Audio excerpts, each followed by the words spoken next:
Are you tired of losing money? Are you tired of wasting money? Today's video, we're going to be breaking down the money traps that people fall for and how you can avoid them. Now, these things that we're going to be talking about today are pretty much everyday things that a lot of people utilize to not only supplement their income, but also it can put a strain on retirement, relationships. So stick around because it is important that you do not fall for these money traps. Starting with our first one, payday loans. Now, payday loans or payday advances are borrowing money versus the future paycheck that you're getting. However, they usually come with an upfront fee, and they also come with an incredibly high APR. Now, that is the reason why in a lot of states, payday loans or payday advances are no longer allowed because they fall under predatory lending guidelines, which means we have seen places that are charging 300% interest on a payday loan where, hey, if you're borrowing $500 for a payday loan, you have to pay back $650. That is insane when you break into that interest rate. Now, of course, it is a very slippery slope because what will happen is you do a payday advance and then you pay back your $650.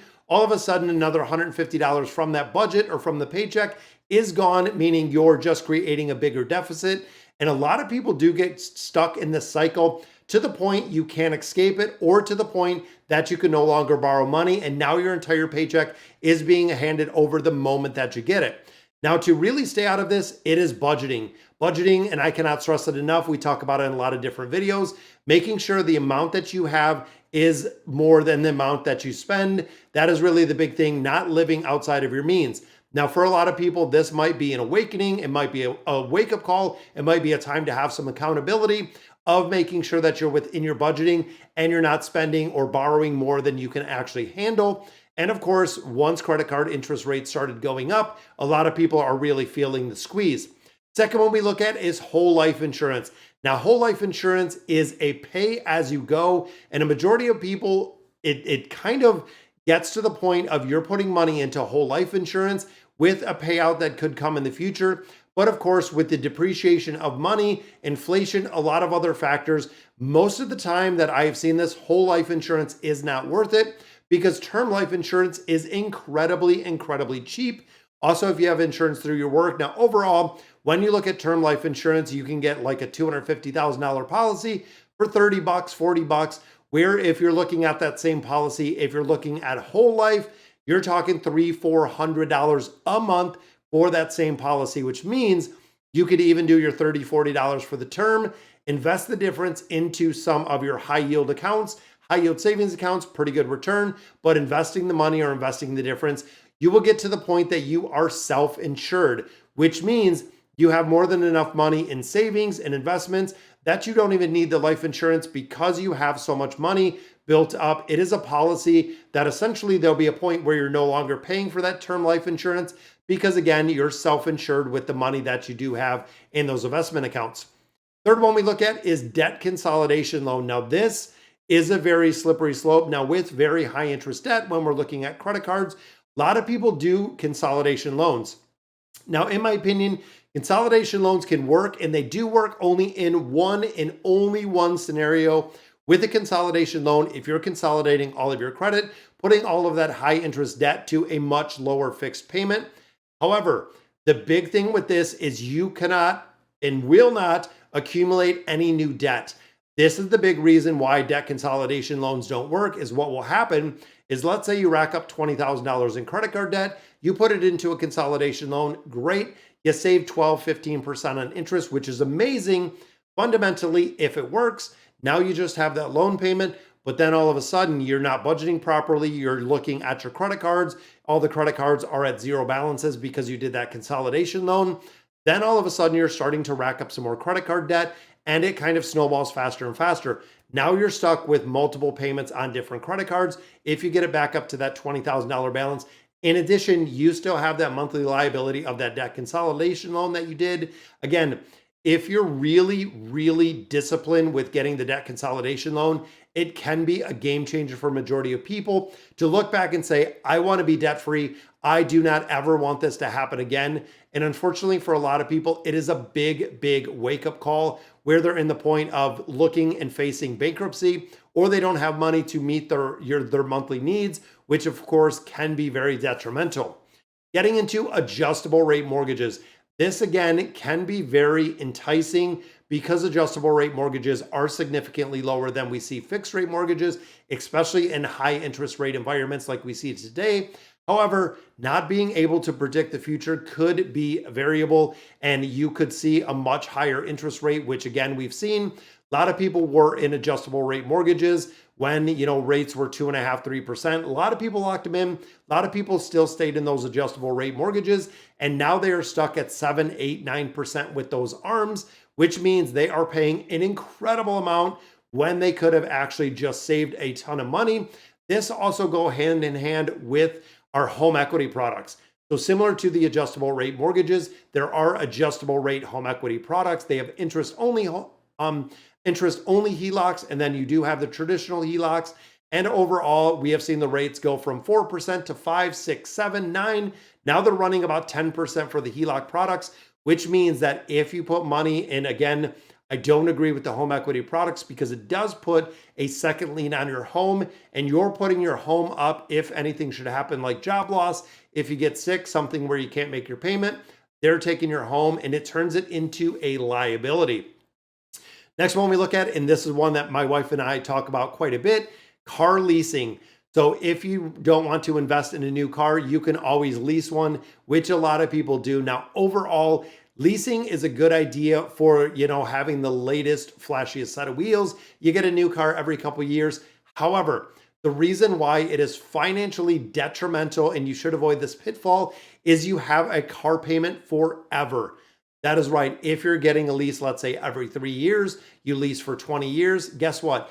You have 20 years of car payments. I know you got to drive a new car, but overall, when you look at the bottom line, when you look at the budget, there is no point that the vehicle is paid off, and there is no point you're rolling over the biggest depreciating asset that we have in America is your vehicle, which means you're always getting a new one, always getting a new one. Now, with that being said, a lot of people do purchase their car, like my wife and I. We purchased our car. We did a 5-year purchase, paid it off in about 19 months. We have been debt-free, no car payments, which is the reason we have been debt-free from a car payment. It's been about 5 years, going on 6 years now. Of course, we keep them up. There's a little bit of maintenance, but you know what? I'm not paying right now. The average car payment is around $700 a month, which is kind of insane. I know lease payments are running about $450 to $550, depending where you're at. But overall, when you think of 6 years of no car payment at roughly $500 a car payment, that is incredible to think how much money we can save and how much money we have invested in that time without having that car lease. And this goes hand in hand with our timeshares. A lot of people even getting the timeshare industry. It's not what it's cracked up to be, because the big thing is when you have a timeshare, there's a lot of different things there. You don't know the value. It doesn't have a value. It's very hard to get out of. It's almost impossible to resell, or it can actually be passed on to your kids. When you look again, rising rate environment like we see now, cost of goods for, let's say, a new roof and other things like maintenance fees have gone through the roof. I know some individuals that have timeshares, and they said we have paid 5x, 5 times our normal fees, maintenance fees that we had on our timeshare, just because the cost of goods has risen so high. So if you own a timeshare, you are owning the maintenance fees that are in there. And of course, a lot of people don't really agree with that. Now, of course, with the rise of, VRBO and all of these places, you can rent short term without owning that timeshare. And when you think about it, big picture, the amount of time, let's say you have a timeshare in Hawaii, for instance, and you go rent a place, you might pay a little bit more, but overall, that is your only obligation. When you walk away from that rental that you had, that is it. You are completely done. And my absolute favorite, which is credit cards. For credit cards, debt is at an all-time high, like we talked about before, $1.13 trillion in debt. Not only that, balances have went up 10% in Q4 of 2023. In addition, the average credit card bill is over $6,000. So the revolving or the carrying balance that we're moving forward is north of $6,000. So everything about credit cards has went up, including the interest rate. They are the most expensive thing that you can get, period. When you look at, again, the high interest or the high debt load that they carry, it is the most expensive debt trap that you're going to have. For a majority of Americans, the credit cards are really a debt trap and they are going to keep you there forever. When you look at your bill, most of them are 17, 19, 25 years to pay off the card with a minimum balance, which is just absolutely insane. Then we get into student loans, which again, I feel like is really a pandemic that we have in the United States. The cost of schooling continues to increase. Student loans, I know as much as I value education, student loans are an absolute disaster. They are looking at almost $2 trillion in student loan debt that is sitting out there. So not only do we have student loan debt, but you have rising costs of everything with our CPI. Inflation is going up. Credit card balances for millennials are going up incredibly fast. Everything just spells disaster when it comes to our nation because of the debt load that people are carrying. Now, guys, if you like the content that I'm putting out there, definitely consider subscribing to the channel, and let's get into the next one. Now, we have seen a massive rise of the same as cash or the pay-as-you-go financing. So we've actually seen this over again. A lot of companies are in this, including Apple. I know Affirm. There's a lot of places that either do the same as cash financing, which will defer the interest till the end, or it is kind of the monthly payments, which come with a fee, which come with an interest rate associated with it. So if you go out and you buy, let's say, $1,000 TV, and they say, you know what, you don't have to pay for this. Congratulations, we got you approved for financing, and you can finance it for 12 months at 0%. You only have to pay $25 a month. Well, guess what? At the end of that 12-month financing, a majority of companies will stockpile all 12 months of interest.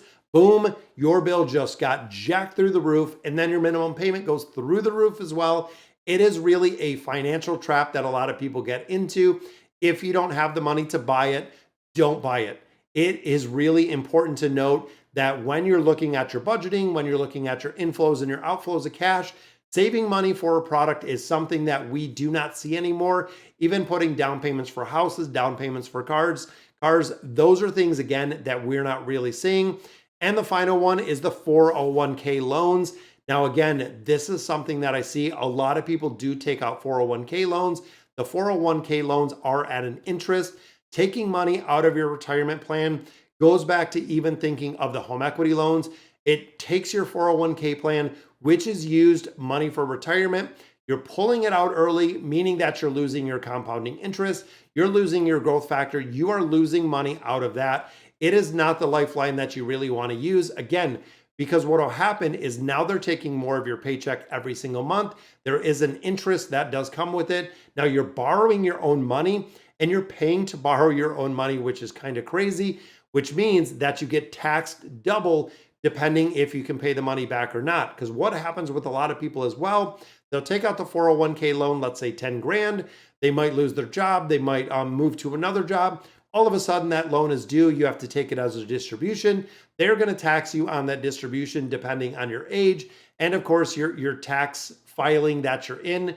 But overall, you're going to have to pay for that, which can be very detrimental because at the end of the year, you'll get a tax bill for the 401k loan that unfortunately you didn't have the money to pay back. All right, guys, there are a lot of things when it comes to money traps, and I really wanted to cover them, making sure that you stay out of them because they are going to be totally detrimental when it comes to your finances. That is going to do it for today's video. Let me know in the comments what you guys think, and as always, thank you guys for watching.